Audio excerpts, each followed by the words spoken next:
प्रिय विद्यार्थियों, आप सभी लोगों का स्वागत है आपके अपने YouTube चैनल टीजी सर पर।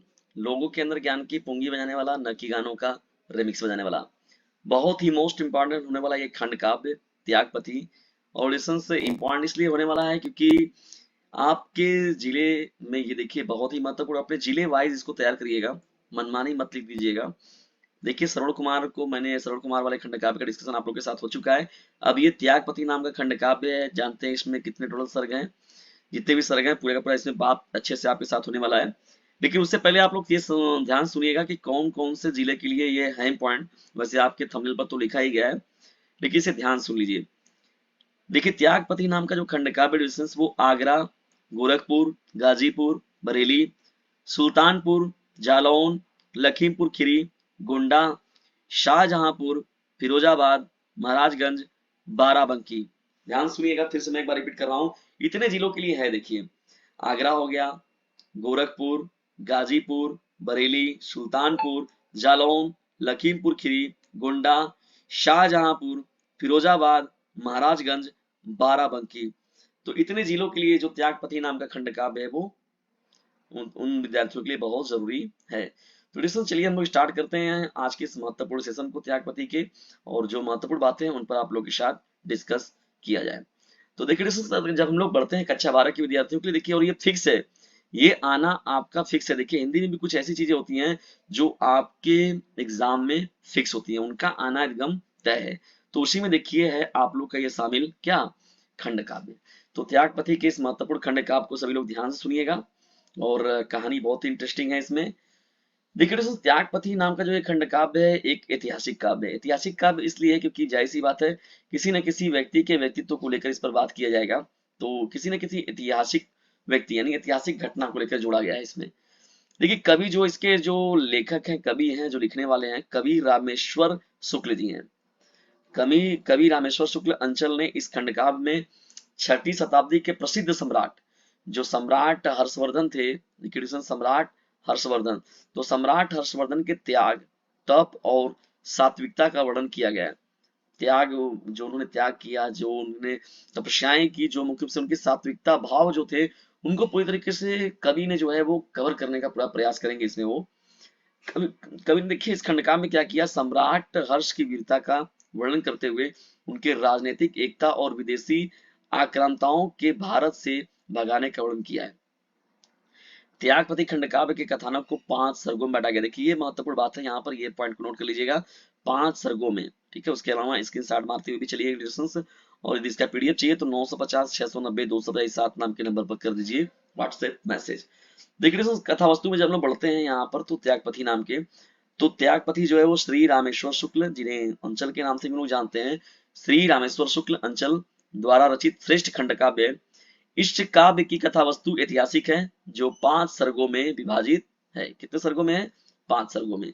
कथा देखिए किस प्रकार से है, अब उस पर बात किया जाए। कथा इस प्रकार से देखिए प्रथम सर्ग में। देखिए प्रथम सर्ग में अगर हम लोग बात करते हैं इस महत्वपूर्ण से अगर त्यागपति के बारे में, तो हर्षवर्धन वन में आखेट के लिए जाते हैं। उन्हें वन में ही समाचार मिलता है कि उनके पिता जो महाराज प्रभाकर वर्धन है को तेज ज्वर प्रदाह है। तो इनका मतलब जब वो जब आखिर के लिए जाते हैं महाराज प्रभाकर वर्धन, कौन है ये प्रभाकर वर्धन? तो महाराज प्रभाकर वर्धन जी जो हैं वो हर्षवर्धन जी के पिता हैं। तो उन्हें तेज ज्वर प्रदाह हो गया, मतलब तेज बुखार। तो राजकुमार तुरंत वापस आते हैं। भैया जाहिर सी बात है कि पिता के बारे में ऐसी सूचना मिले तो कोई भी पुत्र रहेगा वो स्वाभाविक है, वो उनको तुरंत वापस आना है। पिता का बहुत उपचार करते हैं किंतु पिता स्वस्थ नहीं होते हैं। उस समय हर्षवर्धन के बड़े भाई राज्यवर्धन जो थे वो उत्तरापथ में हुड़ों से युद्ध कर रहे थे।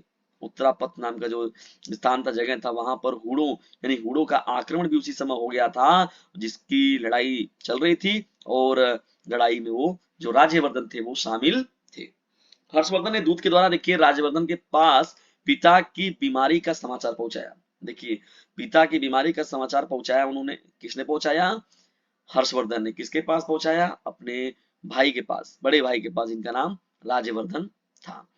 चलिए भैया अब पहुंच गया ये सूचना, सूचना तो जा रही है आपकी। तो हर्षवर्धन की माता पति की बिगड़ती दशा को देखकर आत्मदाह के लिए तैयार हो जाती हैं। देखिए किसके लिए तैयार हो जाती हैं? आत्मदाह के लिए। हर्षवर्धन माता को बहुत समझाते हैं किंतु वे नहीं मानती हैं और पति की मृत्यु से पूर्व ही आत्मदाह कर लेती हैं। देखिए क्या मतलब ये है दुखद घटना, मतलब देखा जाए उनके समझ ये चीजें आ गई कि मतलब अभी पिता का तो कष्ट देख ही रहे हैं वो, तबले माँ ने आत्मदाह कर लिया। ठीक, मतलब एक घोर विपदा इनके सरों पर देखा जाए तो एक तरीके से आ गई। उधर भाई जो है वो फंसा हुआ है, युद्ध में पड़ा चला विलीन पड़ा हुआ है, युद्ध में लड़ रहा है, उसको क्या मिलने वाली है, जय मिलेगा फिर पराजय मिलेगा, जन्म मिलेगा कि मृत्यु मिलेगा, वो तो अलग ही परेशान है। इधर जो पिताजी हैं वो अलग परेशान है, जबकि माँ उधर जो है आत्मदाह उन्होंने कर लिया। कुछ समय पश्चात देखिए राजा भी स्वर्ग सिधार जाते हैं। पिता का अंतिम संस्कार कर हर्षवर्धन जो है वो महल में लौट कर आते हैं। उन्हें इस बात की चिंता होती है कि पिता की मृत्यु का समाचार सुनकर उनके भाई जो राज्यवर्धन थे तथा बहन राजश्री की क्या दशा होगी। तो उन्हें बात का सुनकर बड़ा दुख हुआ होगा। दुख हुआ, इस बात को सोच रहे थे कौन, सम्राट हर्षवर्धन, कि भैया हमारे भाई जो होंगे लड़ने गए होंगे, तो भाई बल तो कम पड़ना जाता है फिर ना, जब ऐसी चीजों को सुनते हैं, ऐसी बातें जब सुनते हैं कोई भी, तो स्वाभाविक है कि ये चीजें देखने को मिलती हैं। तो राज्यवर्धन और बहन जो राजश्री की क्या दशा होगी। चलिए बढ़ते हैं आगे, यहाँ पर हम लोग अब बढ़ते हैं द्वितीय सर्ग में। जब द्वितीय सर्ग में हम लोग देखिए यहाँ बढ़ते हैं, जब यहाँ पर पिता की अस्वस्थता का समाचार सुनकर राज्यवर्धन भी लौट आए।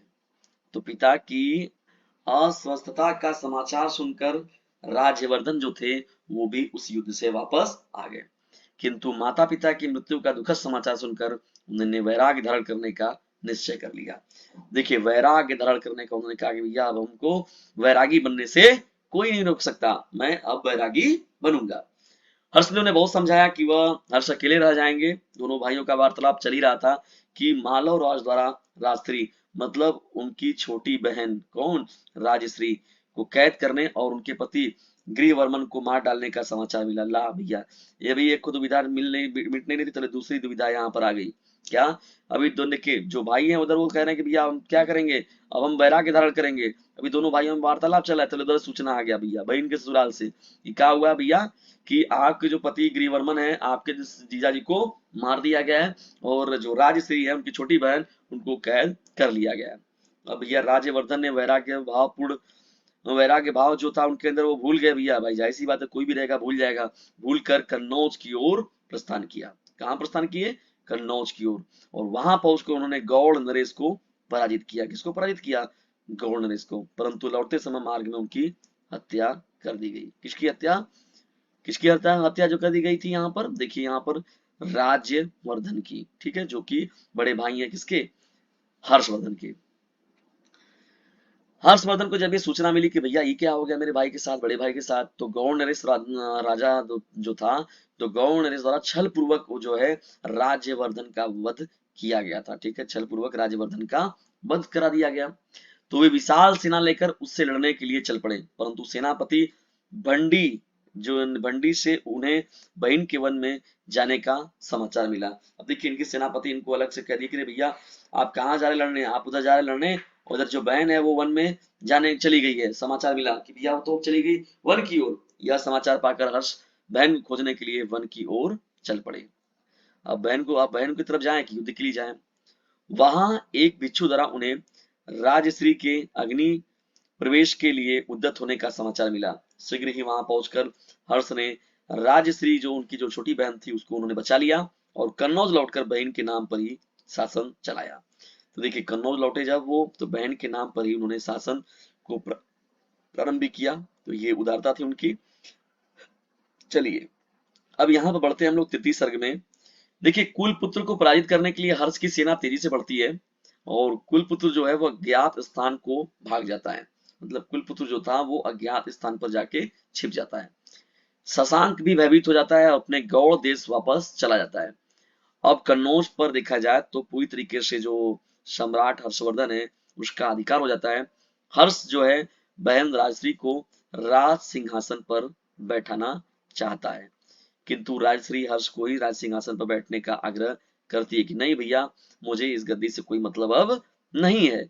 हर्ष न चाहते हुए प्रमुख जनों और बहन के आग्रह से बहन के नाम पर कन्नौज का शासन करने लगा और वहां की सारी व्यवस्था को ठीक कर देता है। भाई जाहिर सी बात है कि करना ही पड़ेगा। अब देखिए जब कहानी आगे बढ़ती है जब कहानी में हम लोग आगे बढ़ते हैं तो पड़ोसी राज्य को जीतने के लिए वह 6 वर्षों तक लगातार युद्ध करता है। कौन युद्ध करता है? सम्राट हर्षवर्धन। वह उत्तराखंड की बात हो गई, देखिए यहाँ पर उत्तराखंड के बारे में, कश्मीर के बारे में, देखिए पंजाब, मिथिला हो गया, बिहार हो गया, उत्कल हो गया, गौड़ हो गया, पंच हो गया, सिंधु हो गया, नेपाल हो गया, सोरठा आदि जगहों पर, यानी आदि जगहों पर जो देश में थे, जो बाहर थे, तो जीत कर उसने साम्राज्य भक्ति का वचन लेकर राष्ट्रीय एकता के उद्देश्य पूर्ण के लिए उन्हें छोड़ दिया। देखिए राष्ट्रीय एकता की बात होने लगी, मतलब एकजुटता की देखिए बात हो रही है, जो संघ की बात कर रहे हैं, आज हम लोग राज्यों को जोड़ के पूरा काम कर रहे हैं, तो राष्ट्र साम्राज्य भक्ति का वचन लेकर राष्ट्रीय एकता के उद्देश्य पूर्ति के लिए उन्हें छोड़ देता है। उसे राज्य विस्तार का लोभ रंच मात्र भी नहीं है। उसका उद्देश्य है कि देश को अखंड और शक्तिशाली बनाया जाए, अखंड अखंड बनाया जाए और शक्तिशाली बनाकर वह हुड़ों और यवनों से देश को सुरक्षित और मुक्त बनाएगा। तो उसने अपना ये उद्देश्य मान लिया, किसने? सम्राट हर्षवर्धन ने। चलिए एडिशंस बढ़ते हैं हम लोग यहाँ पर आगे और देखते हैं चतुर्थ सर्ग में क्या घटना घटी। ये छोटा सा है आप लोगों का खंड काव्य, ठीक है ना।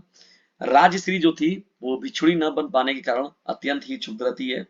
वह बराबर इसी प्रयास में रहती है कि किसी प्रकार वह संघ की शरण में चली जाए। दिवाकर मित्र उसे नित्य शिक्षा दिया करते हैं। वह एक दिन हर्ष से पूछती है, मैं आपके आदेशानुसार गृहस्थ बनकर आज तक राज्य के समस्त कठिन कार्यों को करती रही। निरंतर दिवाकर मित्र जैसे आचार्य का सानिध्य प्राप्त करने करके भी मुझे शांति नहीं मिल पा रही है। भाई इतना कुछ करने के बाद भी मुझे शांति नहीं मिल पा रही है, अतः आप मुझे भिक्षुणी बनने की आज्ञा प्रदान कीजिए। अपने भाई से वो आग्रह करती है कि भ्राताश्री आप ये काम जरूर कीजिए।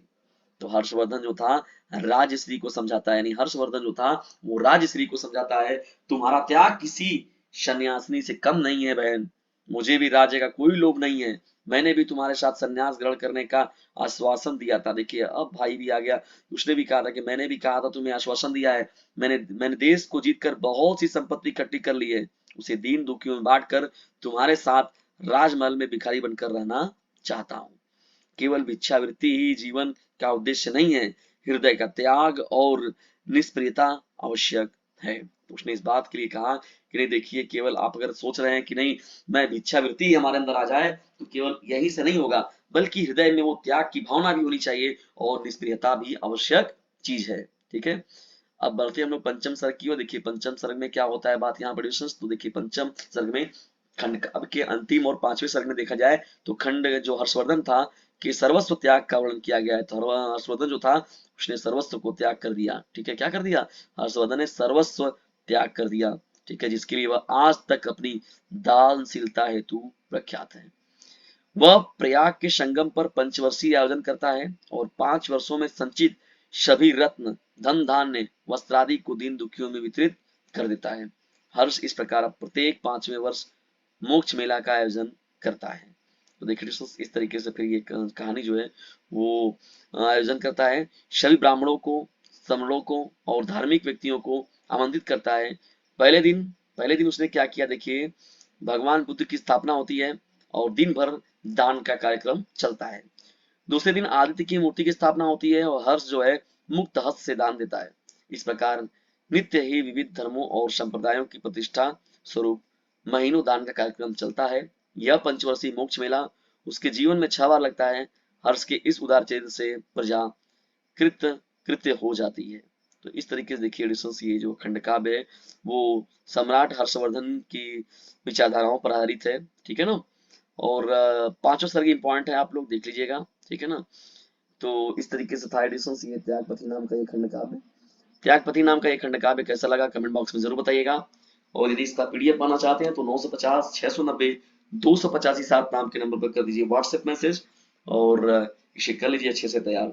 और याद रखिएगा यदि ज्यादा नंबर पाने की है इच्छा तो डीजे सर चैनल से जरूर लीजिएगा शिक्षा।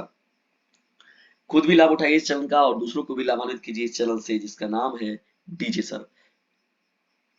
वीडियो को अंत तक देखने के लिए आप सभी लोगों का हृदय गहराइयों से पूर्वक धन्यवाद।